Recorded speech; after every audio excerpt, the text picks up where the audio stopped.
Hello, I Shahnawaz welcomes you in this lecture. So हम लोग continue कर रहे हैं chapter number 4 moving charges and magnetism. और इसके प्रीवियस लेक्चर्स में हमने चार्जेस के मोशन के बारे में पढ़ा था कि अगर कोई पर्टिकुलर चार्ज है वो इलेक्ट्रिक फील्ड या मैग्नेटिक फील्ड में अगर मोशन करता है तो उस पर अप्लाइड फोर्स की वैल्यू क्या होगी और उस पर मैग्नेटिक फील्ड या इलेक्ट्रिक फील्ड का इफेक्ट क्या होगा। उससे रिलेटेड हमने छोटा सा डेरिवेशन किया था और काफ़ी इंपॉर्टेंट रिजल्ट्स और कंक्लूजन के बारे में बात की थी। आज हम कंटिन्यू कर रहे हैं उसी का थोड़ा सा और मॉडिफाइड फॉर्म कि अगर किसी मैग्नेटिक फील्ड में कोई करंट कैरिंग कंडक्टर अगर रखा हो तो उस पर लगने वाला फोर्स क्या होगा। बिल्कुल सिंपल सी बात, अगर सपोज आपके पास कोई कंडक्टर है और इस कंडक्टर से करंट फ्लो हो रहा है, जैसे फॉर एग्जांपल ये एक कंडक्टर है, इस कंडक्टर से एक करंट फ्लो हो रहा है। सपोज आप देख सकते हैं करंट ये फ्लो हो रहा है, करंट आई, और ये करंट कैरिंग कंडक्टर कहलाएगा क्योंकि इससे करंट फ्लो हो रहा है। और अगर आपने इसे पुटअप कर दिया किसी मैग्नेटिक फील्ड में, मतलब इसके सराउंडिंग इन्वायरमेंट में मैग्नेटिक फील्ड है और उस मैग्नेटिक फील्ड की डायरेक्शन ये है, इस करंट कैरिंग कंडक्टर पर इस मैग्नेटिक फील्ड का इफेक्ट क्या होगा। या हम सिंपल वे में ये कहें कि इस मैग्नेटिक फील्ड में इस करंट कैरिंग कंडक्टर पर जो लगने वाला फोर्स होगा वो कितना होगा। चलिए शुरुआत करते हैं हम इस डेरिवेशन की। छोटा सा डेरिवेशन है लेकिन काफ़ी इंपॉर्टेंट है। Force on the current carrying conductor placed in the magnetic field, या इसे हम कहें फोर्स ऑन अ करंट। तो चलिए हम कंसिडर करते हैं। Consider a straight conductor P Q of the length L placed along the Y axis. यहाँ पर हम 3 डायमेंशनल एक्सिस या 3 एक्सिस सिस्टम की बात कर रहे हैं। ये हो गया एक्स एक्सिस, ये वाई एक्सिस और जेड एक्सिस। तीनों एक्सिस एक दूसरे के परपेंडिकुलर हैं, mutually perpendicular to each other. और यहाँ पर सपोज हमने कोई करंट कैरिंग कंडक्टर कंसिडर किया हुआ है पी क्यू, ये कंसिडर हो गया कंडक्टर, और इसकी जो डायरेक्शन है वो along the direction of Y है। सपोज ये वाई एक्सिस के अलोंग रखा हुआ है, ठीक है। ये 3 एक्सिस सिस्टम है, इसमें वाई एक्सिस के अलोंग कौन है, हमारा कंडक्टर यहाँ पर प्लेस्ड है। Suppose that uniform magnetic field of the strength B acts along the Z axis. यहाँ पर यूनिफॉर्म मैग्नेटिक फील्ड एप्लीकेबल होगी और वो किस एक्सिस के अलोंग होगी, वो होगी जेड एक्सिस के अलोंग। तो ऑब्वियसली यहाँ पर एक्सिस वाई के अलोंग कंडक्टर प्लेस्ड है और एक्सिस जेड के अलोंग मैग्नेटिक फील्ड यहाँ पर एक्टिवेटेड है। मतलब जो मैग्नेटिक फील्ड है उसकी डायरेक्शन कैसी है, अलोंग द एक्सिस जेड। तो ये अंडरस्टूड है कि z और y दोनों एक्सिस कैसे होते हैं, एक दूसरे के परपेंडिकुलर। यहाँ पर position of the current carrying conductor और पोजीशन या direction of the magnetic field b, ये दोनों कैसे हैं, एक दूसरे के perpendicular. Further suppose that current I flows through the conductor from its end P to Q। अब यहाँ पर जो करंट की डायरेक्शन है, जो करंट कैरिंग कंडक्टर है, इससे जो करंट फ्लो हो रहा है, तो आप देख सकते हैं करंट की डायरेक्शन कैसी है, टुवर्ड्स P टू Q। आप देख सकते हैं करंट यहाँ से बाहर होता हुआ नजर आ रहा है, तो ऑब्वियसली इस करंट की डायरेक्शन कैसी है, P to Q। It means कि करंट की डायरेक्शन और मैग्नेटिक फील्ड की डायरेक्शन दोनों एक दूसरे के कैसी हो गई, परपेंडिकुलर। अब जैसा कि करंट के बारे में तो हम सभी जानते हैं कि एक्चुअल में what is current. Current is just the flow of electrons, current is a flow of charges, ठीक है। हम करंट को हमेशा कैसे डिफाइन करते हैं, it is a rate of flow of charges through a section of conductor, ठीक। तो यहाँ पर सेक्शन ऑफ कंडक्टर आपको दिया हुआ है। सपोज ये जो सेक्शन ऑफ कंडक्टर है, इस सेक्शन ऑफ कंडक्टर की लेंथ कितनी है, एल, अभी हमने कंसिडर की, इसकी लेंथ है एल, और इस सेक्शन ऑफ कंडक्टर का एरिया ऑफ क्रॉस सेक्शन कितना है, ए, ठीक है। अब सपोज अगर इससे करंट फ्लो हो रही है इस डायरेक्शन में, P टू Q डायरेक्शन में, तो हमने पढ़ा है कि करंट की डायरेक्शन के अपोजिट ही चार्जेस का फ्लो होता है। मतलब यहाँ पर जो चार्जेस फ्लो हो रहे होंगे वो कैसे होंगे, in the direction opposite to the current flowing, मतलब Q टू P। तो जो हमारे चार्जेस हैं, सपोज चार्जेस कौन है, E, तो चार्जेस की डायरेक्शन क्या होगी, इस तरह से Q टू P, ठीक है। जबकि करंट की डायरेक्शन क्या है, इसकी जस्ट अपोजिट, ठीक है। अब यहाँ पर जो चार्जेस हैं, हमें पता है कि जब भी चार्जेस फ्लो होते हैं तो एक्चुअल में चार्जेस ड्रिफ्ट होते हैं। चार्जेस क्या होते हैं, ड्रिफ्ट होते हैं इस पर्टिकुलर सेक्शन ऑफ कंडक्टर से, ठीक।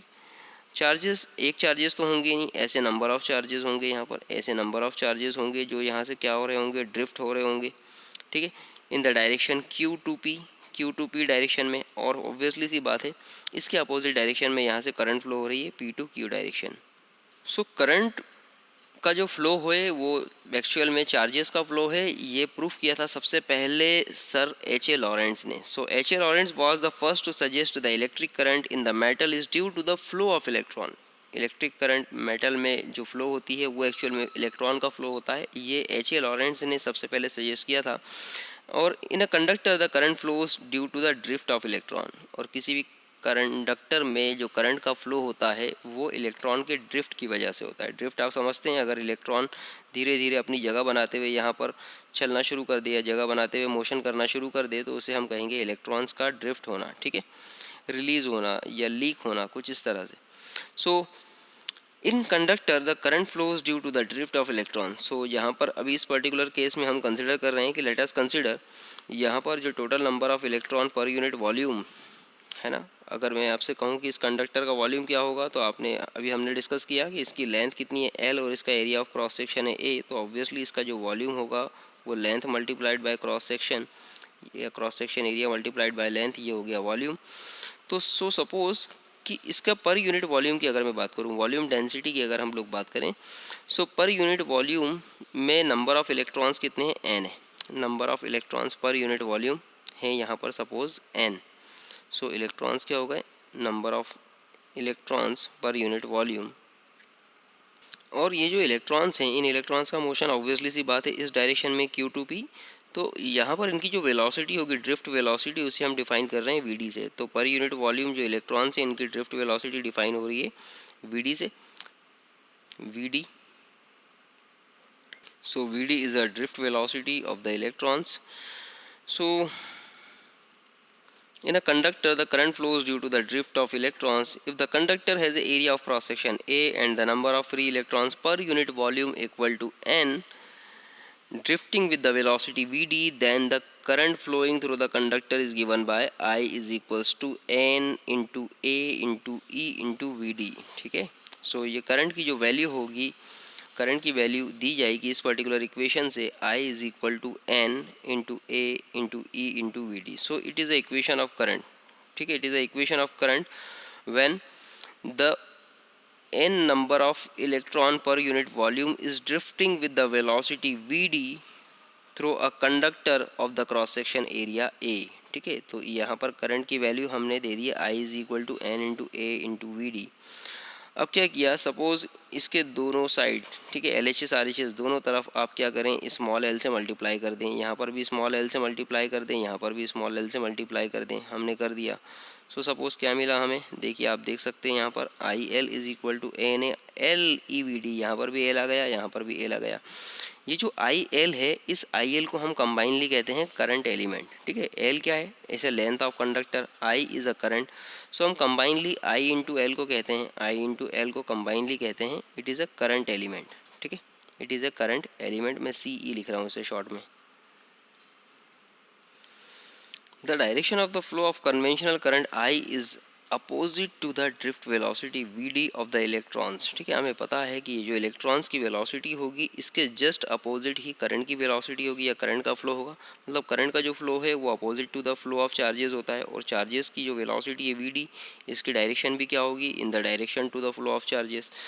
सो हम कह सकते हैं कि यहाँ पर I और Vd, I and Vd both are flowing in the opposite direction. So यहाँ पर I और Vd दोनों एक दूसरे की अपोजिट डायरेक्शन में हैं, दोनों वेक्टर क्वांटिटीज़ है, तो डेफिनेटली हम यहाँ पर पुटअप कर सकते हैं माइनस सिंबल। माइनस सिंबल हमें ये बताएगा कि यहाँ पर जो करंट एलिमेंट है आई एल या फिर करंट की जो डायरेक्शन है आई, वो Vd वेक्टर Vd या वेलोसिटी Vd के अपोजिट है, ठीक है। सो हम यहाँ पर एक नेगेटिव सिंबल पुटअप कर सकते हैं, ठीक है, जो हमें ये बताएगा कि Vd और I ये दोनों एक दूसरे के अपोजिट डायरेक्शन में, ठीक है।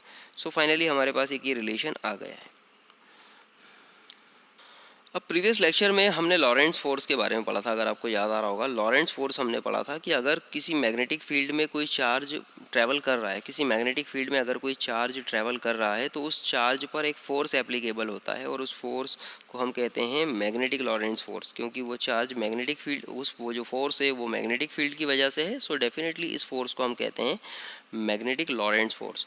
और इस मैग्नेटिक लॉरेंट्ज़ फोर्स की जो वैल्यू है वो इस इक्वेशन से दी जाती है, आप देख सकते हैं, F is equals to minus E cross product of the V D into B. यहाँ पर एफ क्या हो गया, magnetic Lorentz force, E is a charge on the electron, V D is a velocity of या drift velocity of electron, और B is a magnetic field, ठीक है। सो यहाँ से क्लियरली है कि ये जो फोर्स होगा वो बेसिकली क्या होगा, cross product of the velocity of the electron, drift velocity of the electron and direction of the magnetic field के इक्वल होगा, या उसके प्रोपोर्शनल होगा। अब यहाँ पर भी कुछ उसी तरह का केस हमें नज़र आ रहा है। देखिए अभी जस्ट मैंने आपसे कहा था कि यहाँ पर अगर करंट फ्लो हो रहा है, इट मीन्स कि यहाँ पर नंबर ऑफ़ इलेक्ट्रॉन्स हैं जो यहाँ पर फ्लो हो रहे हैं, ठीक है, नंबर ऑफ़ इलेक्ट्रॉन्स है जो यहाँ से फ्लो हो रहे हैं। ऑब्वियसली सी बात है, यहाँ पर इलेक्ट्रॉन्स के साथ साथ में कौन है, मैग्नेटिक फील्ड भी है, और ये मैग्नेटिक फील्ड आप देख सकते हैं इस डायरेक्शन में है, ठीक है। सो ऑब्वियसली ये जो मैग्नेटिक फील्ड होगा इस डायरेक्शन में है, इट मीन्स कि मैग्नेटिक फील्ड जो है वो कुछ इस तरह का है यहाँ पर, ठीक है, आप देख सकते हैं ये मैग्नेटिक फील्ड। अब ये मैग्नेटिक फील्ड में चार्ज ट्रैवल कर रहा है। अब मैं अभी करंट कैरिंग कंडक्टर की बात नहीं कर रहा हूँ, सिंपली कह रहा हूँ कि इस मैग्नेटिक फील्ड में कौन ट्रैवल कर रहे हैं, चार्ज ट्रैवल कर रहे हैं, चार्ज ई ट्रैवल कर रहे हैं मैग्नेटिक फील्ड में। सो ऑब्वियसली इन चार्जेस पर एक फोर्स एप्लीकेबल होगा, वो फोर्स होगा लॉरेंट्ज फोर्स, जैसा हमने प्रीवियस लेक्चर में भी पढ़ा था, एक छोटा सा डेरिवेशन भी किया था इसके लिए। सो ये जो फोर्स होगा एफ, ठीक है, इसे हम कह रहे हैं स्मॉल एफ, इसे हम कह रहे हैं स्मॉल एफ। अब देखिए ये जो स्मॉल एफ है ये बेसिकली एक पर्टिकुलर चार्ज के लिए, ठीक है, कि किसी एक चार्ज पर, आपको याद आ रहा होगा पहले, इसके पहले जो हमने डेरिवेशन किया था उसमें जो हमने चार्ज कंसिडर किया था वो सिंगल एक चार्ज कंसिडर किया था, लेकिन यहाँ पर हम जो कंसिडर कर रहे हैं वो नंबर ऑफ़ चार्जेस कंसिडर कर रहे हैं। और हमने कहा है कि पर यूनिट वॉल्यूम, पर यूनिट लेंथ, पर यूनिट वॉल्यूम, सॉरी, पर यूनिट वॉल्यूम जो नंबर ऑफ़ चार्जेस होंगे वो स्मॉल एन होंगे, पर यूनिट वॉल्यूम जो नंबर ऑफ़ चार्जेस होंगे वो कितने होंगे, स्मॉल एन होंगे। सो टोटल चार्जेस कितने होंगे, टोटल चार्जेस होंगे N is equal to per unit volume charges small N into total volume V, ठीक है, टोटल नंबर ऑफ़ चार्जेस कितने हो जाएंगे, N is equal to N into V. अब यहाँ पर N is equal to N into V जो हमें क्या दिखा रहा है, टोटल नंबर ऑफ़ चार्जेस, क्योंकि N is a per unit volume charges हो गया और वी टोटल वॉल्यूम हो गया, दोनों को मल्टीप्लाई करेंगे तो टोटल चार्जेस आ जाएंगे। ऑब्वियसली सी बात है, यहाँ पर अगर वी की हम बात करें, what is V, so V क्या होगा, वॉल्यूम, और वॉल्यूम की वैल्यू क्या होगी, cross section area multiplied by length, ठीक है। सो हम यहाँ पर पुटअप कर सकते हैं N is equal to N into A into L, यहाँ से हमें टोटल नंबर ऑफ़ चार्जेस मिल गए, वो कितने होंगे, N into A into L. So एक चार्ज पर लगने वाला जो फोर्स था, लॉरेंट्ज फोर्स, वो कितना था, small F, small F. So obviously N number of charges, N number of charges पर लगने वाला जो लॉरेंट्ज फोर्स होगा उसे हम कैपिटल एफ से डिफाइन करेंगे, और ये हो जाएगा total number of charges multiplied by small F, multiplied by small F. और जैसा अभी हमने जस्ट कैलकुलेट किया या अभी हमने समझा, यहाँ पर इस कैपिटल एन की वैल्यू कितनी होगी, तो कैपिटल एन की वैल्यू होगी charge per unit volume multiplied by volume of the conductor. So volume of the conductor कितना होगा, cross section area multiplied by length, और एन का मल्टीप्लिकेशन हो जाएगा तो इससे हमें मिलेगा total number of charges in the conductor. Capital N की वैल्यू आ गई, तो let's put this value capital N in this equation 3.03। So हमने यहाँ पर वैल्यू जब पुटअप की तो ये हो गया F as it is, N की जगह पुटअप किया हमने N into L, N A L यहाँ पर पुटअप किया, और स्मॉल एफ की जो वैल्यू थी वो लॉरेंट्ज फोर्स से अभी हमने जो डेफिनेशन देखी इसकी, F is equal to minus E V D cross B. So हम यहाँ पर पुटअप कर देंगे F is equals to minus E V D cross B. So finally एक इक्वेशन हमारे पास बनके तैयार हो गई है फोर्स की। ये फोर्स है जो चार्जेस एक्सपीरियंस करेंगे इन द मैग्नेटिक फील्ड जब वो मोशन कर रहे होंगे। अब हम अगर इससे थोड़ा सॉल्व करेंगे तो देखिए यहाँ पर हो गया N A L minus E V D, ये सब एक साथ मल्टीप्लाइड बाय या cross product with the magnetic field B. So यहाँ पर ये इक्वेशन हमारे पास आ गई। अब यहाँ पर इस इक्वेशन को अगर हम ध्यान से देखें, सो इस इक्वेशन में जो ये वाला पार्ट है minus N A into L E V D, अभी हमने जस्ट जो देखा it is the value of current element, current element की वैल्यू है जो सबसे स्टार्ट में हमने कैलकुलेट की थी, I L is equals to N into L into V D. So यहाँ से करंट एलिमेंट की वैल्यू उठाकर हम पुटअप कर दें यहाँ पर, ठीक है। सो आप ये पाएंगे कि ये वैल्यू बिल्कुल क्या है, सेम, या मैं ऐसा कह सकता हूँ कि करंट एलिमेंट की जो वैल्यू होगी N A L E V D, ये बिल्कुल इससे मैच हो रही है, और फाइनली इसकी वैल्यू कितनी है, आई एल। सो हमने क्या किया, इसकी जगह आई एल पुटअप कर दिया, आई एल पुटअप कर दिया। अब important thing is this, F is equal to I L cross B, ये एक इक्वेशन हमारे पास आ गई। इस इक्वेशन को अगर आप ध्यान से देखें थोड़ा सा तो यहाँ से कंक्लूजन निकल के आ रहा है, ठीक है। क्या बी और करंट एलिमेंट दोनों का, मैग्नेटिक फील्ड और करंट एलिमेंट दोनों का क्रॉस प्रोडक्ट हमें ये बता रहा है कि ये दोनों कैसे एक दूसरे के परपेंडिकुलर हैं, और वो हमने यहाँ से देखा भी इस डायग्राम से बहुत अच्छे से। सो यहाँ पर हम देख सकते हैं मैग्नेटिक फील्ड बी और ये जो करंट एलिमेंट है हमारा आई इंटू एल, हम इसे टोटली करंट एलिमेंट कहेंगे आई इंटू एल, ठीक है। आई इज़ अ करंट और length is a L is a length of conductor. ये दोनों एक दूसरे के परपेंडिकुलर हैं, दोनों एक दूसरे के परपेंडिकुलर हैं। सो ऑब्वियसली इसलिए हमने यहाँ पर लिया है इनका cross product B cross I L, ठीक है। दोनों ही वेक्टर क्वांटिटीज़ हैं, और इन दोनों का जो क्रॉस प्रोडक्ट होगा उसका रिजल्ट इन दोनों के परपेंडिकुलर होगा एफ, वो बी और आई एल के भी परपेंडिकुलर होगा, ठीक है। तो यहाँ पर इस इक्वेशन से हमें समझ में आ रहा है कि जो फोर्स होगा वो मैग्नेटिक फील्ड बी और करंट एलिमेंट आई एल इन दोनों के परपेंडिकुलर होगा। सो ये जो इक्वेशन है F is equal to I L into B, ये हमें ये बताती है कि फोर्स की जो वैल्यू होगी, जो फोर्स कहाँ पर लग रहा है, जो कंडक्टर में फ्लो होने वाले चार्जेस पे जो फोर्स लग रहा है, या सिंपल वे में हम ऐसा कहें कि जो करंट एलिमेंट है हमारा आई एल, उस पर जो फोर्स एप्लीकेबल है due to the magnetic field B, वो एफ इज़ इक्वल्स टू होगा आई एल इंटू बी। यहाँ पर ये जो इक्वेशन है F is equal to I L cross B, अगर हम इसको थोड़ा सॉल्व करके लिखें तो देखिए क्रॉस प्रोडक्ट का जो रिजल्ट होता है, कभी भी दो वेक्टर्स के जो क्रॉस प्रोडक्ट का रिजल्ट होता है उसे हम इस तरह से भी लिख सकते हैं I L B sine theta, ठीक है। ए क्रॉस बी को हम ए बी साइन थीटा लिखते हैं। इसी तरह से यहाँ पर हो गया I L B sine theta. So हमने यहाँ पर पुटअप किया एफ इज इक्वल टू हो गया B I L sine theta, हमने थोड़ा सा मॉडिफाई करके लिखा है B I L sine theta. So ये क्या हो गया, magnitude of the force, it will be defined the magnitude of force, कि भाई फोर्स की वैल्यू कितनी होगी, तो फोर्स की वैल्यू डिफाइन होगी इस फॉर्मूले से F is equal to B I L sine theta. So this equation defines the magnitude of the force on the current carrying conductor F is equal to BIL sin theta। अब यहाँ पर कुछ हम अलग अलग केसेस देख सकते हैं। यहाँ पर अगर हम थीटा की वैल्यू चेंज करेंगे तो यहाँ पर फोर्स की वैल्यू अफेक्ट होगी, हमें क्लियरली दिख रहा है। So where the theta is angle between the direction of magnetic field, theta क्या है, एंगल है, direction of magnetic field and direction of flow of current, direction of flow of current और direction of magnetic field के बीच का angle है theta, ठीक है। अब इस थीटा की वैल्यू अगर अलग अलग हो तो सोचो क्या होगा।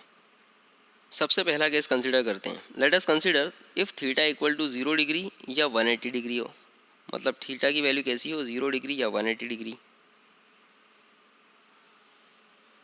तो चलिए हम केसेस देखते हैं। सबसे पहला केस हम कंसीडर करते हैं कि सपोज अगर थीटा की वैल्यू 0 डिग्री हो या 180 डिग्री हो। अब ये कैसा केस है, ये जो केस है वो हमें डिफाइन कर रहा है कि सपोज़ अगर मैग्नेटिक फील्ड के रिस्पेक्ट में जो करंट एलिमेंट है उसकी पोजीशन कुछ इस तरह से होती है, अगर सपोज, ठीक है, कुछ इस तरह से पोजीशन होती है इसकी, तो इस केस में क्या होता है, इससे फ्लो होने वाली जो करंट होती, इससे फ्लो होने वाली जो करंट होती वो कुछ इस तरह से फ्लो होती, ठीक है।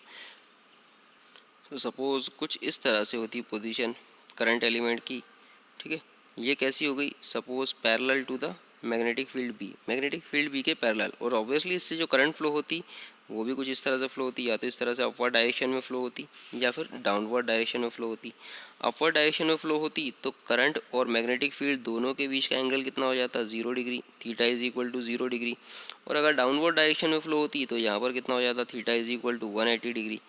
तो आप यहाँ पर अगर ध्यान से देखें तो साइन 0 डिग्री कितना होगा, साइन 0 डिग्री हो जाएगा 0, और साइन 180 डिग्री भी क्या होगा, 0।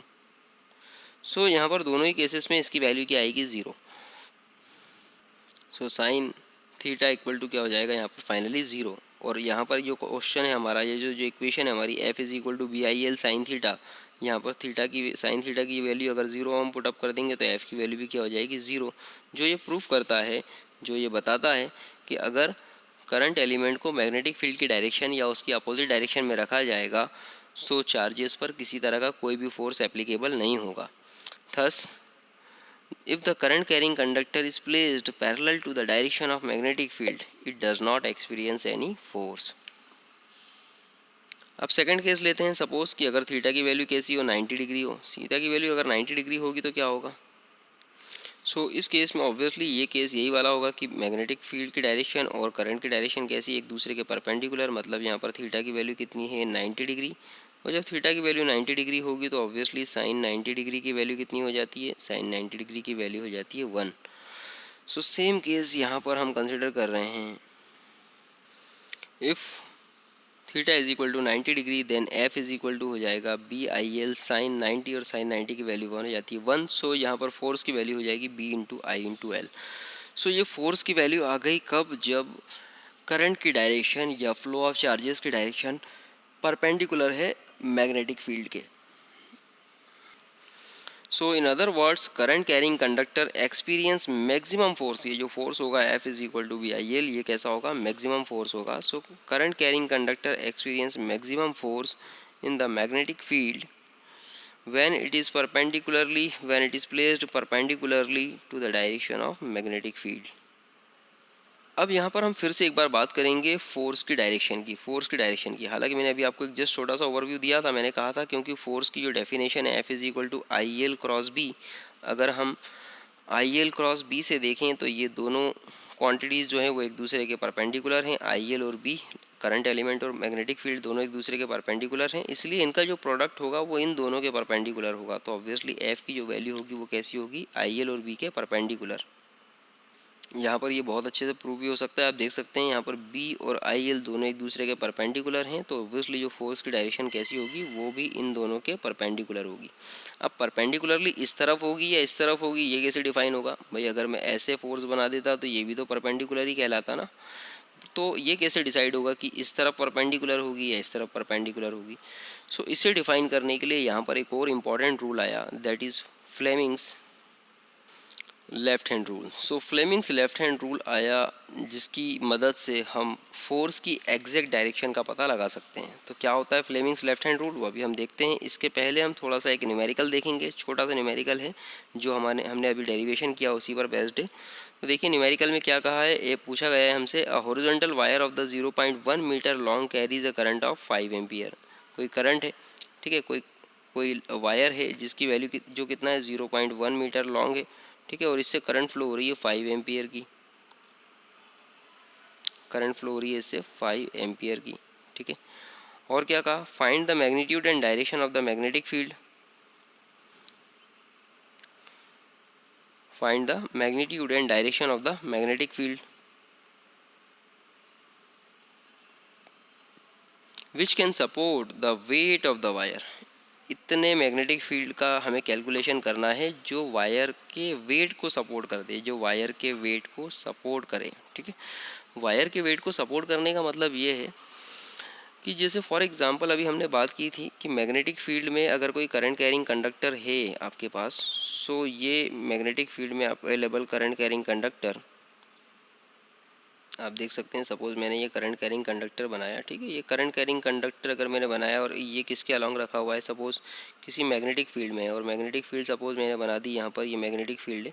सो इस मैग्नेटिक फील्ड की वजह से इस करंट कैरिंग कंडक्टर पर कोई फोर्स अप्लाई हो रहा है, तो ऑब्वियसली वो जो फोर्स होगा वो कैसा होगा, इनके परपेंडिकुलर होगा इस डायरेक्शन में, जबकि कंडक्टर हमारा इस डायरेक्शन में और करंट जो है वो इस डायरेक्शन में, सॉरी मैग्नेटिक फील्ड की डायरेक्शन ये वाली अपवर्ड डायरेक्शन। सो ये जो फोर्स होगा, ये फोर्स क्या कर सकता है, इस पर्टिकुलर कंडक्टर को रोटेट कर सकता है, अपनी पोजीशन से शिफ्ट कर सकता है। अब देखिए अपनी पोजीशन से शिफ्ट तभी कर पाएगा जब ये फोर्स की वैल्यू इसके वेट से ज़्यादा होगी, जब इसके फोर्स की वैल्यू इसके वेट से ज़्यादा होगी, ठीक है। अगर फोर्स की वैल्यू इस कंडक्टर के वेट से कम होगी तो ऑब्वियसली वो इसे शिफ्ट नहीं कर पाएगा, क्योंकि इतना फोर्स ही क्रिएट नहीं होगा। सो यहाँ पर एक इसी रिलेशन में, ये जो न्यूमेरिकल है इसी रिलेशन में हम देख रहे हैं, इसने क्या कहा कि एक हॉरिजॉन्टल वायर है 0.1 मीटर का, ठीक है, जिससे करंट फ्लो हो रही है 5 एम्पियर की, और कहा find the magnitude and direction of the magnetic field. एक direction of and magnitude of the magnetic field हमें यहाँ पर पता करना है, ठीक है, which can support the weight of the wire, जो इस वायर के वेट का सपोर्ट करे। वायर के वेट का सपोर्ट करने का मतलब ये होता है कि वायर पर फोर्स का कोई इफेक्ट नहीं हो, मतलब वायर अपनी जगह से हिले नहीं, वायर अपनी पोजीशन पर फिक्स रहे, वायर मूव नहीं हो अपनी जगह से, ठीक है। इसी को कहेंगे हम कि ये मैग्नेटिक फील्ड सपोर्ट कर रहा है इसके वेट को, या इसका वेट सपोर्ट कर रहा है मैग्नेटिक फील्ड को, ठीक है। यहाँ पर हमने कंसिडर किया कि सपोज़ जो वायर का मास है वो 3 × 10⁻³ किलोग्राम पर मीटर है। अगर ये हमारे पास मास दिया हुआ है वायर का, तो हम बहुत अच्छे से इसका वेट भी कैलकुलेट कर सकते हैं। तो देखिए हमें क्या क्या क्वांटिटीज़ दी हुई है, सबसे पहले हम उसकी बात करें। हमें दिया हुआ है I is equal to 5 ampere की वैल्यू दी हुई है, L की वैल्यू दी हुई है 0.1 मीटर उसकी लेंथ, ठीक है, और हमें mass per unit length of the wire, mass per unit length of the wire दिया हुआ है 3 इंटू 10⁻³ किलोग्राम पर मीटर। अब अगर मेरे पास मास दिया हुआ है तो ऑब्वियसली हम इससे वेट कैलकुलेट कर सकते हैं। वेट क्या होता है? वेट होता है m into G, mass into gravitational acceleration. m की वैल्यू दी हुई है, g की वैल्यू हमें पता है कितनी होती है 9.8। हम मल्टीप्लाई करेंगे तो इससे हमें वायर का वेट मिल जाएगा 2.94 10⁻³ न्यूटन। ये आ गया वायर का वेट। अब हमसे कहा है कि मैग्नेटिक फील्ड जो है वो सपोर्ट करना चाहिए, मैग्नेटिक फील्ड सपोर्ट करना चाहिए वायर के वेट को। तो ऑब्वियसली यहाँ पर जो फोर्स होगा उस फोर्स की वैल्यू हम सबसे पहले कैलकुलेट करें कि मैग्नेटिक फील्ड की वजह से जो फोर्स क्रिएट होगा उसकी वैल्यू कितनी होगी। तो वो है बेसिकली BIL। और BIL के केस में क्या होगा? BIL, B की वैल्यू हमने पुटअप की, B की वैल्यू तो हमें दी नहीं है इसलिए B पुटअप किया सिंपली। I की वैल्यू 5 और L की वैल्यू 0.1 जब हम पुटअप करेंगे तो F की वैल्यू मिलेगी हमें 0.5 B। सो ये वैल्यू आ गई फोर्स की, ठीक है, जो मैग्नेटिक फील्ड की वजह से जो फोर्स क्रिएट होगा उसकी वैल्यू। अब हमें पता है, अभी हमने इस क्वेश्चन में हमसे जो कहा है कि a force which can support the weight of wire, एक ऐसा फोर्स हमें कैलकुलेट, फोर्स जो क्रिएट हो रहा है वो फोर्स वायर के वेट का सपोर्ट करेगा। मतलब सिंपल सी बात है, इक्विलिब्रियम की कंडीशन होगी, ये जो फोर्स है इसकी वैल्यू इक्वल होना चाहिए m इंटू जी के, इसके वायर के वेट के इक्वल। सो हमने पुटअप कर दिया F is equal to m into g. Finally जब हम वैल्यूज़ को पुटअप करेंगे F की वैल्यू आई हमारे पास 0.5 B और m इंटू जी की वैल्यू, हमने वेट की वैल्यू कैलकुलेट की थी 2.94 10⁻³ न्यूटन। हमने जो वैल्यू पुटअप की सो यहाँ पर फाइनली हमें मिला B की वैल्यू, यहाँ से मैग्नेटिक फील्ड की वैल्यू हमें मिल गई 5.88 10⁻³ टेस्ला। तो देखिए कितना सिंपल सा क्वेश्चन था ये और काफ़ी कॉन्सेप्चुअल क्वेश्चन था। अब इसके बाद हम बात करेंगे फ्लेमिंग्स राइट हैंड रूल की, या sorry Fleming's left hand rule की हम बात करेंगे। जो अभी हमने जस्ट देखा कि किस तरह से फ्लेमिंग्स लेफ्ट हैंड रूल का यूज़ होता है फोर्स को कैलकुलेट करने के लिए जबकि किसी मैग्नेटिक फील्ड में कोई करंट कैरिंग कंडक्टर रखा हुआ हो, ठीक है। फ्लेमिंग्स लेफ्ट हैंड रूल जैसे नाम से ही क्लियर हो रहा है। अगर हम एक लेफ्ट हैंड की बात करें, लेफ्ट हैंड आप देख सकते हैं यहाँ पर अपेयर हो रहा है। इस लेफ्ट हैंड की 4 फिंगर, ये कौन सी कहलाएगी? 4 फिंगर, ये कहलाएगी सेंट्रल फिंगर और ये थंब। 4 फिंगर, सेंट्रल फिंगर और thumb, 4 finger, central finger and thumb, इन तीनों को अगर हम थोड़ा सा स्ट्रेच करें और कुछ इस तरह से अलाइन करें कि ये तीनों एक दूसरे के परपेंडिकुलर हो, तीनों एक दूसरे के परपेंडिकुलर हो। यहाँ पर भी 90 डिग्री, यहाँ पर भी 90 डिग्री और ऑब्वियसली यहाँ पर भी कितना होगा 90 डिग्री। अगर कुछ इस तरह से हो रहा है कि ये तीनों फिंगर्स एक दूसरे के म्यूचुअली परपेंडिकुलर हैं और सपोज़ यहाँ पर हमने इंडिकेशन लिया कि ये जो 4 फिंगर है ये मैग्नेटिक फील्ड B को डिफाइन कर रही है, सेंट्रल फिंगर करंट I को डिफाइन कर रही है और फोर्स F को डिफाइन कौन करेगा? थंब डिफाइन करेगा, ठीक है। यहाँ से हम इजीली, अगर हमें मैग्नेटिक फील्ड की डायरेक्शन पता है, करंट की डायरेक्शन पता है, तो हम इजीली फोर्स की डायरेक्शन को कैलकुलेट कर सकते हैं। फ्लेमिंग्स लेफ्ट हैंड रूल क्या कहता है? It states that if the 4 finger, central finger and thumb of the left hand are stretched mutually perpendicular to each other such that the forefinger points towards the magnetic field B and the central finger in the direction of the current, ठीक है, then the thumb points the direction of force experienced by the conductor, then the thumb will be point direction of force experienced by the conductor। इसी thumb rule का use करते हुए अभी just मैं आपसे कह रहा था जो कि इस पर्टिकुलर कंडीशन में जो अभी हमने डायग्राम देखा था करंट कैरिंग कंडक्टर के लिए, कि सपोज़ करंट कैरिंग कंडक्टर अगर अगर परपेंडिकुलरली पुटअप है किसके?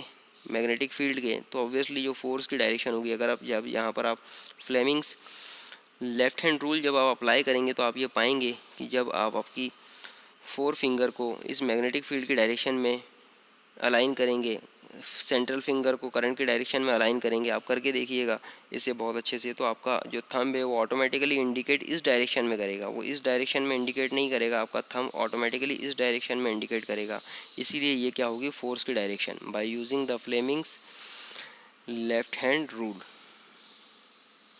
अब फ्लेमिंग्स लेफ्ट हैंड रूल के बाद यहाँ पर एक और इम्पॉर्टेंट टॉपिक हम कवर करेंगे, that is force between two infinitely long parallel current carrying conductor, ठीक है। अगर सपोज आपके पास 2 करंट कैरिंग कंडक्टर है, अभी हमने सिर्फ एक करंट कैरिंग कंडक्टर की बात की थी और वो मैग्नेटिक फील्ड में पुट अप था, मैग्नेटिक फील्ड में प्लेस था। अब यहाँ पर फिलहाल कोई एक्सटर्नल मैग्नेटिक फील्ड नहीं है, कोई भी एक्सटर्नल मैग्नेटिक फील्ड नहीं है, ठीक है, कोई भी एक्सटर्नल मैग्नेटिक फील्ड यहाँ पर नहीं है।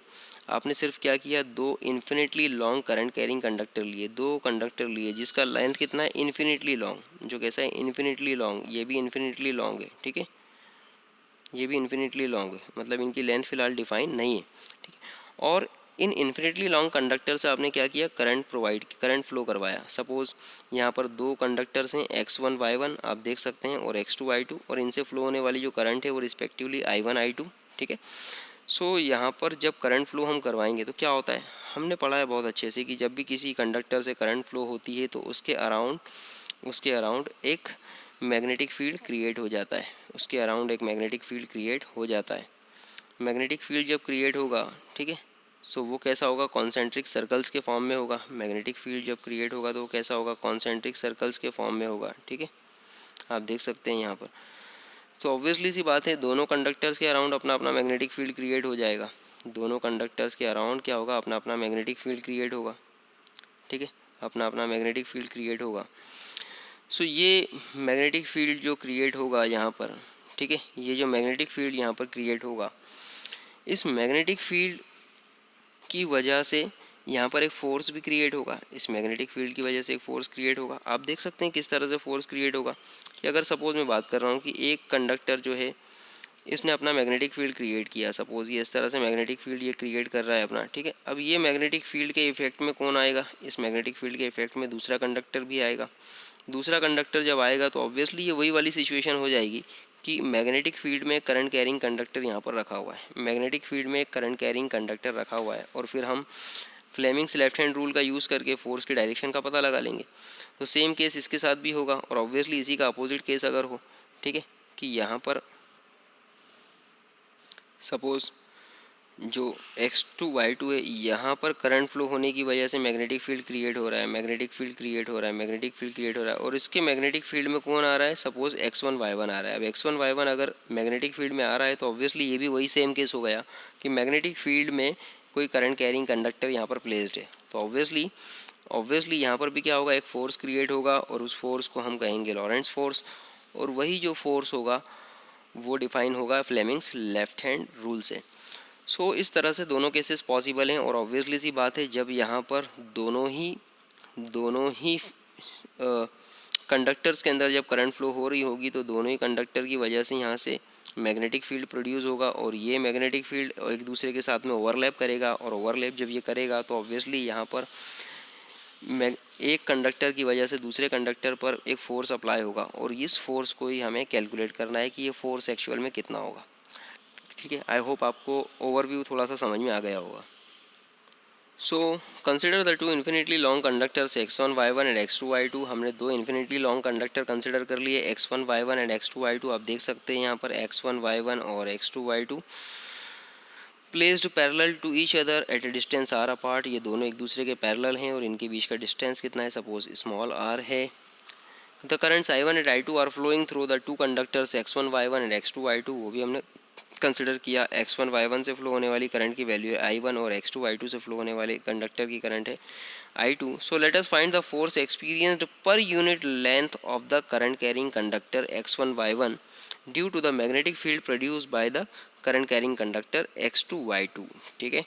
सो मैग्नेटिक जो current carrying conductor x2 y2 जो है, इसकी जो मैग्नेटिक फील्ड है, इसकी जो मैग्नेटिक फील्ड है, उस मैग्नेटिक फील्ड की वजह से लगने वाला फोर्स x1 y1 पर या x1 y1 की पर यूनिट लेंथ पर, ठीक है। Magnetic field produced by the current carrying conductor x2 y2 will offer the force on the current carrying conductor x1 y1। तो ये जो फोर्स हम कैलकुलेट करेंगे ये पर यूनिट लेंथ होगा, क्योंकि ये कंडक्टर तो इन्फिनिटली लॉन्ग है, इसलिए यहाँ पर इसकी पर यूनिट लेंथ की हम हमेशा बात करेंगे। So let us find the force experience by the unit length of the current carrying conductor x1 y1 due to the magnetic field produce by the current carrying conductor x2 y2। So magnetic field at the point P on the conductor x1 y1 due to the current I2 flowing through the infinitely long conductor x2 y2 is given by, ठीक है। यहाँ पर point P है, suppose x1 y1 point P है किस पर, conductor x1 y1 पर, और यहाँ पर इस पॉइंट पर ही हमें फोर्स कैलकुलेट करना है इस magnetic field of the current carrying conductor x2 y2 की वजह से, ठीक है। सो हमने एक डेरिवेशन किया था, आपको याद आ रहा होगा, एम्पियर सर्किटल लॉ का यूज़ करके, या एम्पियर सर्किटल लॉ की एप्लीकेशन का हमने देखी थी सबसे पहली एप्लीकेशन कि the magnetic field due to the current carrying straight long conductor. बिल्कुल वही केस कि यहाँ पर एक स्ट्रेट लॉन्ग कंडक्टर है, करंट कैरिंग कंडक्टर है, इसकी वजह से मैग्नेटिक फील्ड प्रोड्यूस होगा। उस मैग्नेटिक फील्ड की वैल्यू हम किसी पॉइंट पर अगर कैलकुलेट करना चाहें तो क्या होगी, तो ऑब्वियसली अगर हम यहाँ देखें तो ये इन्फिनिटली लॉन्ग हमारा कंडक्टर है, इससे करंट फ्लो हो रही है, इससे मैग्नेटिक फील्ड प्रोड्यूस हो रहा है, और ये जो मैग्नेटिक फील्ड है इससे हमें पॉइंट पी पर कैलकुलेट करना है। सो इसे हम कैलकुलेट करने का जो हमारा फार्मूला होगा B2, इसे हम कह रहे हैं B2 क्यों, क्योंकि ये जो मैग्नेटिक फील्ड है ये किसकी वजह से है, X2Y2 की वजह से है, इसलिए इसे हम कह रहे हैं B2। और इस B2 की वैल्यू होगी μ0/4π इंटू 2I2/R। ठीक है, 2I2/R। R क्यों लिया, क्योंकि R is the distance of the point P from the X2Y2। ठीक है, जो बेसिकली इनके सेपरेशन के बराबर है। और ऑब्वियसली यहाँ पर जो करंट, जो मैग्नेटिक फील्ड प्रोड्यूस हो रहा है वो इस I2 की वजह से हो रहा है, इसलिए यहाँ पर हमने मैग्नेटिक फील्ड की जो डेफिनेशन लिखी है वो हो गई B2 is equals to μ04π into 2I2/R। So यहाँ पर हमें जो मैग्नेटिक फील्ड मिलेगा वो मिलेगा B2। अब इस B2 की अगर डायरेक्शन की हम बात करें, ठीक है, सो इसकी जो डायरेक्शन होगी B2 की, ठीक है, अगर हम X2Y2 के लिए यहाँ पर राइट हैंड थंब रूल लगा दें, राइट हैंड थंब रूल हमें क्या कहता है कि अगर आपने करंट कैरिंग स्ट्रेट कंडक्टर को इस तरह से पकड़ा हुआ है कि आपका थंब करंट की डायरेक्शन को डिफाइन कर रहा हो, तो ऑब्वियसली आपकी जो फिंगर्स होगी, जो कर्ल फिंगर्स होगी, वो कर्ल फिंगर्स किसे डिफाइन करेगी, कर्ल फिंगर्स डिफाइन करेगी मैग्नेटिक फील्ड की डायरेक्शन को। तो ऑब्वियसली कर्ल फिंगर इस तरह से इस डायरेक्शन में होगी, और इस डायरेक्शन में जब हम देखेंगे तो उसकी डायरेक्शन कैसी होगी, इस डायरेक्शन में, इनवर्ड डायरेक्शन, अंदर की तरफ। ठीक है, सो हम फाइनली कह सकते हैं कि यहाँ पर जो करंट प्रोड्यूस होगी उसकी डायरेक्शन कैसी होगी, अंदर की तरफ। मतलब यहाँ पर इस पर्टिकुलर x1 y1 के लिए जो मैग्नेटिक फील्ड की डायरेक्शन कैसी होगी, इनवर्ड डायरेक्शन। यहाँ पर एग्जैक्टली 3D व्यू में आपको समझना पड़ेगा। तो यहाँ पर हमने कंसिडर की कि ये जो डायरेक्शन है वो कैसी है, इस तरह से अंदर की तरफ। ठीक है, जो मैग्नेटिक फील्ड की डायरेक्शन होगी B2 वो कैसी होगी, इनसाइड द, या इनवर्ड डायरेक्शन होगी x1 y1 के लिए। तो आप देख सकते हैं यहाँ पर कि ये जो इनवर्ड डायरेक्शन है यहाँ पर ये आपको थोड़ी सी इंक्लाइन दिख रही है, बट आप इसे एज्यूम कीजिए कि ये कैसी है, ये I1 और इस B2 इन दोनों के बीच में 90 डिग्री का एंगल है। ठीक है, सो यहाँ पर I1 और B2 दोनों कैसे एक दूसरे के परपेंडिकुलर, बिल्कुल परपेंडिकुलर 90 डिग्री। ठीक है, सो बिल्कुल 90 डिग्री है परपेंडिकुलर। सो यहाँ पर भी देखिए वही वाला केस आ गया कि करंट की डायरेक्शन और मैग्नेटिक फील्ड की डायरेक्शन, करंट की डायरेक्शन और मैग्नेटिक फील्ड की डायरेक्शन दोनों एक दूसरे के कैसी है, परपेंडिकुलर। मतलब हम यहाँ पर कह सकते हैं कि I is proportional, I is cross B, ये दोनों एक दूसरे के क्या हैं, परपेंडिकुलर, इसलिए हम इनका क्रॉस प्रोडक्ट ले सकते हैं। और क्रॉस प्रोडक्ट लेंगे जब हम इनका, सो ऑब्वियसली जो फोर्स की डायरेक्शन होगी वो इन दोनों के परपेंडिकुलर होगी, और वो इन दोनों की परपेंडिकुलर किस तरफ होगी। सो इसके लिए हम यूज़ करेंगे फ्लेमिंग्स लेफ्ट हैंड रूल, और फ्लेमिंग्स लेफ्ट हैंड रूल से हम इजीली पता लगा पाएंगे कि ये जो डायरेक्शन होगी, आप लगा के देखिए, आपकी 4 फिंगर को आप B2 के करस्पॉन्डिंग अलाइन कीजिए, आपकी सेंट्रल फिंगर को आप लेफ्ट हैंड की सेंट्रल फिंगर को आप करंट की डायरेक्शन के अलॉन्ग अलाइन कीजिए, तो आप पाएंगे कि आपका थंब जो है वो इस डायरेक्शन में अलाइन होगा, इस डायरेक्शन में अलाइन होगा, जो हमें फोर्स की डायरेक्शन दिखा रहा है। ठीक है, सो हम कह सकते हैं यहाँ पर, so according to the right hand thumb rule, the direction of the magnetic field B2 at the point P is perpendicular to the plane of the paper and in inward direction. Now that conductor X1 Y1 carrying the current I1 lies in the magnetic field B2 produced by the conductor X2 Y2. सो हम देख सकते हैं यहाँ पर कि जो force की direction होगी वो हमने पता लगा ली किस तरफ होगी, ये ओरिएंटेशन आपको जो नज़र आ रहा है। और ऑब्वियसली यहाँ पर फोर्स, करंट और मैग्नेटिक फील्ड ये तीनों एक दूसरे के परपेंडिकुलर होंगे। सो यहाँ पर जो फोर्स की वैल्यू होगी, फोर्स के मैग्नीट्यूड होगा वो होगा F is equal to B2I1 into 1। हमने फार्मूला पढ़ा था अभी जस्ट इसके पहले, फोर्स ड्यू टू द, या force experience by the current carrying conductor in the magnetic field B। So हमने फार्मूला पढ़ा था F is equal to BIL sine theta. ठीक है, BIL साइन थीटा हमने पढ़ा था, और हमें पता है यहाँ पर थीटा की वैल्यू 90 डिग्री है, बिकॉज मैग्नेटिक फील्ड और करंट के बीच का एंगल 90 डिग्री है। सो यहाँ पर इसकी वैल्यू हो जाएगी 1। सो यहाँ पर फोर्स की वैल्यू हो जाएगी F is equal to B into I into L। अब यहाँ पर x1 y1 या पॉइंट P पर जो मैग्नेटिक फील्ड है वो B2 है, तो ऑब्वियसली यहाँ पर हमने B2 पुटअप कर दिया, और x1 पॉइंट P पर जो करंट फ्लो हो रही है दैट इज़ I1, ठीक है। पॉइंट P पर जो फ्लो होने वाली करंट है वो है I1, और ये जो मैग्नेटिक फील्ड यहाँ पर प्रोड्यूस हो रहा है वो है B2 x2 y2 की वजह से। सो हमने यहाँ पर B2 और I1 पुटअप किया, और L यहाँ पर हम ये जो फोर्स कैलकुलेट कर रहे हैं ये यूनिट लेंथ के लिए कर रहे हैं, इसलिए हमने यहाँ पर 1 पुटअप किया हुआ है। सो फाइनली F की जो वैल्यू होगी यहाँ पर B2 इंटू I1, और B2 की वैल्यू अभी हमने जस्ट कैलकुलेट की, mu 0 upon 4 pi 2I2 upon R multiplied by 1 I1 sorry. So finally हमारे पास एक इक्वेशन आ गई यहाँ पर फोर्स की, F is equal to mu 0 upon 4 pi 2I1 I2 upon R। So this is a equation of force, ये equation है force की equation है ये, जो फोर्स अप्लाई होगा due to the magnetic field on the current carrying conductor x1 y1 पर, ठीक है। मैग्नेटिक फील्ड B2 की वजह से, या फिर x2 y2 में जो करंट फ्लो हो रहा है I2, इसकी वजह से जो मैग्नेटिक फील्ड प्रोड्यूस हुआ है B2, इसकी वजह से जो फोर्स एप्लीकेबल होगा current carrying conductor current x1 y1 पर, ठीक है, उसकी वैल्यू होगी F, और F डिफाइन होगा F is equal to mu 0 upon 4 pi twice of I1 I2 upon R। So applying the Fleming's left hand rule, it follows that the force F on the conductor x1 y1 acts in the plane of paper towards left। हम देख सकते हैं Fleming's left hand rule का use करके कि यहाँ पर F की जो डायरेक्शन होगी वो कैसी होगी, टुवर्ड्स द लेफ्ट। अब इसी को हम थोड़ा सा अपोजिट कंडीशन में देखें, जैसा अभी हमने x2 y2 के मैग्नेटिक फील्ड B2 का इफेक्ट देखा x1 y1 पर। अब इसी का जस्ट अपोजिट अगर हम देखते हैं, x1 y1 में अगर सपोज करंट फ्लो हो रहा है और इसकी वजह से मैग्नेटिक फील्ड जो प्रोड्यूस हो रहा है, सपोज वो मैग्नेटिक फील्ड होगा B1, ठीक है। इस तरह से अभी जो हमने सिनेरियो आपको बताया था सबसे स्टार्ट में, उसकी वजह से जो x1 y1 में जो करंट फ्लो हो रही है I1, उसकी वजह से प्रोड्यूस होने वाला जो मैग्नेटिक फील्ड होगा वो B1, और B1 की डायरेक्शन कुछ इस तरह से होगी। सो यहाँ पर B1 जो होगा वो भी इस तरह से आउटवर्ड डायरेक्शन में होगा x2 y2 के रिस्पेक्ट में आउटवर्ड डायरेक्शन में होगा, करंट I2 फ्लो हो रही है, और ऑब्वियसली इनके बीच का एंगल भी कितना होगा, 90 डिग्री होगा, ये दोनों एक दूसरे के परपेंडिकुलर होंगे। तो यहाँ पर भी सेम प्रोसेस अप्लाई करके जब हम देखेंगे, सो F की जो डायरेक्शन होगी, फोर्स की जो डायरेक्शन होगी वो टुवर्ड्स राइट होगी। सो टुवर्ड्स द राइट डायरेक्शन में यहाँ पर फोर्स क्रिएट होगा। तो हमने देखा कि दोनों x1 और x2 दोनों की वजह से एक दूसरे के रिस्पेक्ट में किस तरह से यहाँ पर फोर्स क्रिएट हो रहा है एक दूसरे करंट कैरिंग कंडक्टर पर। और यहाँ पर सबसे खास बात जो हमने देखी कि जो दोनों करंट थी I1 I2, दोनों की डायरेक्शन कैसी है, बिल्कुल सेम डायरेक्शन है I1 और I2। सो और यहाँ पर हम फोर्स की डायरेक्शन देख सकते हैं, दोनों एक दूसरे के अपोजिट हैं, मतलब ये दोनों एक दूसरे को अट्रैक्ट कर रहे हैं। तो यहाँ पर हम एक कंक्लूजन दे सकते हैं कि अगर दो करंट कैरिंग कंडक्टर हैं, उनमें एक ही डायरेक्शन में करंट फ्लो हो रही है, सो वो दोनों कंडक्टर एक दूसरे को अट्रैक्ट करेंगे। और ऑब्वियसली अगर इन दोनों कंडक्टर में एक दूसरे के अपोजिट डायरेक्शन में करंट फ्लो हो रही होगी तो ये दोनों एक दूसरे को रिपेल करेंगे। तो एक इंपॉर्टेंट कंक्लूजन यहाँ से ये निकल कर आता है। यहाँ पर ये जो फॉर्मूला हमने देखा अभी, F इस फोर्स की वैल्यू कितनी होगी, F is equal to mu 0 upon 4 pi twice of I1 I2 upon R।